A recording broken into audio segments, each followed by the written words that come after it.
Before you begin, remove the access panel, the front bezel, and the drives cage. Removal. Free the power supply connector from the cable guides on the side and top of the fan duct.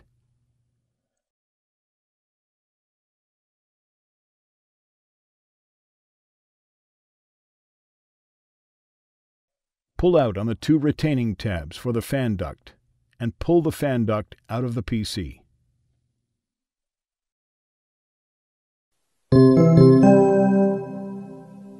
Replacement. There are two small ledges on the inside of the fan duct that rest under the top edge of the heatsink. To replace the fan duct, align the fan duct approximately into place. Pull out on the retaining tabs for the fan duct and press the fan duct down until the tabs snap into place over the edge of the heatsink.